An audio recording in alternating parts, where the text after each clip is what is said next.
Morning मेरे प्यारे student, कम से कम तैयारी करने वाले मेरे प्यारे भाई बहन दोस्त।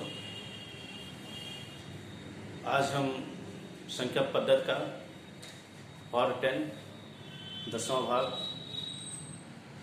बता रहे हैं। इसके पहले 9 भाग बता चुके हैं और संख्या पद्धति का 1 2 3 वीडियो डालेंगे। इसके बाद दूसरा चैप्टर चालू करेंगे। अब आज का पहला जो क्वेश्चन है, पहला क्वेश्चन है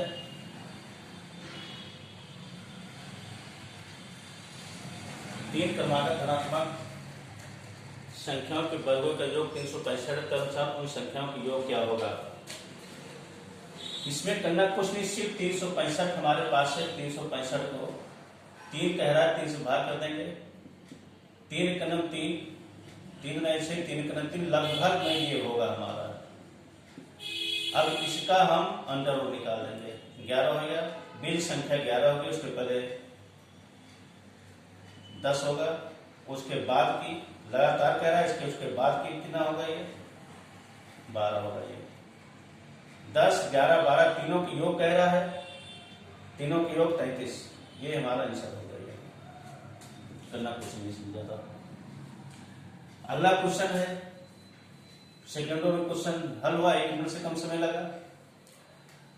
अगला लगातार 2 विषम संख्याओं का गुणनफल 4095 है। 4095 बड़ी संख्या क्या है? तो एक संख्या को दूसरी संख्या से भाग करेंगे। गुणक उल्टा भागा होता है। जैसे यहाँ पर 4, जैसे यहाँ 12 है, 12 को हम 3 से भाग करेंगे तो 4 होगा, या 12 को 4 से भाग करेंगे तो 3 होगा। एक संख्या दिया गया, दूसरी संख्या भाग करेंगे तो भाई दूसरी संख्या, एक संख्या भाग करेंगे दूसरी संख्या पता चल जाएगी। लेकिन यहाँ पर हमारे पास क्या है, 60 63 57 इनमें से कोई नहीं। अब यहाँ पर 4095 इसको हम किससे भाग करेंगे? विकल्प अगर करते हैं तो शून्य, यहाँ शून्य, यहाँ 5 इसलिए भाग असंभव है। 3 है, 3 25 15 अर्थात यहाँ पर असंभव हो सकता है ये, इसलिए 7 7 25 25 इसी में हो सकता है। लेकिन सबसे पहले इसको हम करें। इसको करने से अगर हल होता ठीक है, नहीं होता फिर आगे बढ़ते। ये छोटी संख्या होगी, बड़ी संख्या में ज्ञात करना है। यहाँ पर ये जो आएगी हमारी छोटी संख्या होगी, बड़ी संख्या ज्ञात करने के लिए यहाँ पर हमारे पास अर्थात 63 भाग करना संभव है। 63 भाग करना असंभव है तो उसका 63 को हम गुणनखंड कर लेते हैं। ऐसा गुणनखंड करते हैं जिसका महत्तम 1 हो, अर्थात 9 गुणे 7। अब इसको 9 से भाग करो। 9 चौक 36, 36 4 40 और 9 पचे 45 और 9 पचे 45। अब इसको फिर 7 से कर दो। 7 6 42 3 45 35 7 पचे 35। ये 65 उत्तर हो गया। अर्थात एक संख्या हमारी 63 होगी और दूसरी संख्या हमारी 65 होगी। तो बड़ी संख्या पूछा, बड़ी संख्या अर्थात आंसर हमारे पास 65 हो गया, अर्थात इनमें से कोई नहीं है।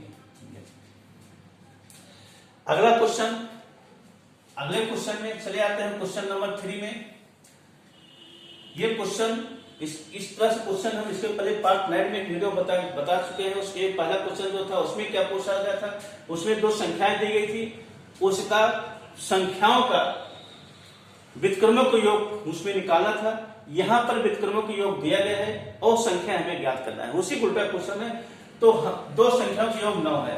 तो यहाँ पर हमारे पास जो विकल्प है 1 और 8 पहला विकल्प हो गया, और 2 और 7 अगला विकल्प हो गया। इस बार 1 और 3 अगला विकल्प हो गया ये, और 4 और 5 अगला विकल्प होगा ये। अब पहला कंडीशन सब फल हो रहा, 8 1 9 7 2 9, और ये कितना है 3 6 है।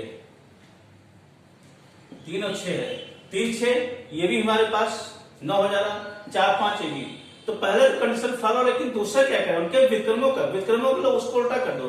हम एक लेकर चलते हैं, 1/1 प्लस 1/8 ये व्युत्क्रम होगा। यहाँ पर इसके पहले बताए थे, यहाँ हर लिखा निकला है, लेकिन जब व्युत्क्रम करेंगे तो हम 1/1 कर देंगे। इसका हम ये एक जो यहाँ पर ऊपर कर देंगे, यहाँ नीचे हो जाएगा, अंश को हर को अंश कर देंगे। अब इसका योग कितना होगा, ये 8 का 9 8 हो गया, और 1 का 1 9/8, अर्थात ये हमारा गलत है।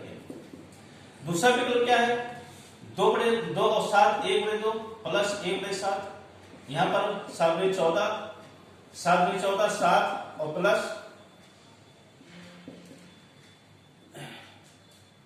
ये कितना हो जाएगा 7 दूनी 14, 7 हो गया तो हो गया 7 दूनी 9 बटे 14, ये भी हमारा नहीं हो रहा है। अगला क्या है 1/3 और 1/6, इसको जब करेंगे तो 6 3 18 हो गया ये, और 6 यहाँ हो गया और ये 3 यहाँ हो गया, 9/18, 9 का 9 9 दूनी 18, 1/2, ये हमारा आंसर आ गया। अर्थात 1/2 जब व्युत्क्रमों का योग हो गया तो क्या होगा हमारे पास 3 और 6, अर्थात ये हमारा आंसर सी वाला होगा। और इसको जल्दी करने के लिए हम क्या करेंगे, इस 9 को, ये 9 जो हमारा पास है 9 को इसके जो यहां पर लिखा गया इसके अंश आभार से गुणा कर देंगे।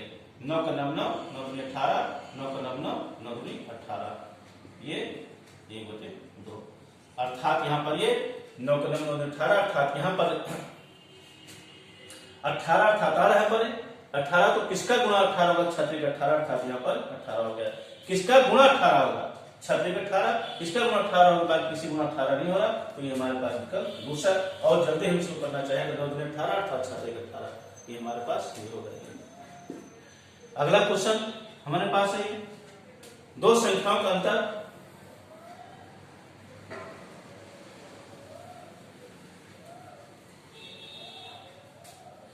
दो संख्याओं का अंतर 14 था, उनका योग 20 है, उनका गुणनफल होगा। यहां पर जो हमारे पास विकल्प है 56, 49, 51, 54, दो संख्याओं का अंतर, तो उसमें उनका गुणनफल कर रहा है, यहां गुणनफल कर रहा है, यहां पर इसको गुणनखंड कर देंगे हम। विकल्प हमारे पास जो 56 है, 56 एक विकल्प लिखते हैं, 56 का गुणनखंड करते हैं 8 से 56, 8 और 7, 8 से 56, 8 और 7 न तो जोड़ने पर 20 हो रहा, न अंतर करने पर 14 हो रहा है, इसलिए उसको हम 8 से 56 और 56 हो सकता है, 56 गुणनखंड हो सकता है 2 भाग, लेकिन इस तरह से 49 का 49 7 7 भी नहीं होगा। 51 हमारे पास है 51, ये 13 7 51, 13 और 7, 13 7 51 गुणक हमारा 51 हो रहा है। क्या योग करने पर या घटाने पर दोनों में से कोई कंडीशन फॉलो हो रही है, तो 13 और 7 दोनों जोड़ देंगे तो हो जाएगा 20, अर्थात ये कंडीशन हमारा इन दोनों में से कंडीशन फॉलो कर रहा, ये कंडीशन जब फॉलो कर रहा तब इसी को 51 को ही हम आंसर माने, क्या होगा ये 51 हमारा आंसर हो जाएगा, ये आंसर हो जाएगा। अगला कंडीशन, अगला क्वेश्चन, दो सतत संख्या ज्ञात कीजिए, पहली संख्या का 3 गुना, दूसरी संख्या दुगने से 5 अधिक है। 5 और 6 भी विकल्प लेते, 5 और 6 और 6 और 7 और 7 और 8 और 9 और 10। ये अब क्या कह रहा है, पहली संख्या का 3 गुना, 5 गुणे 3 बराबर दूसरी संख्या का 2 गुना, 5 3 15, 6 गुणे 12। क्या ये 5 इससे अधिक है, नहीं है ये, इसलिए गलत। 6 गुणे 3 बराबर 7 गुणे 2, 6 3 का 18, 7 3 14, ये भी नहीं हो रहा है, इससे 5 अधिक नहीं होगा, 4 हो रहा है, ये कारण हुई।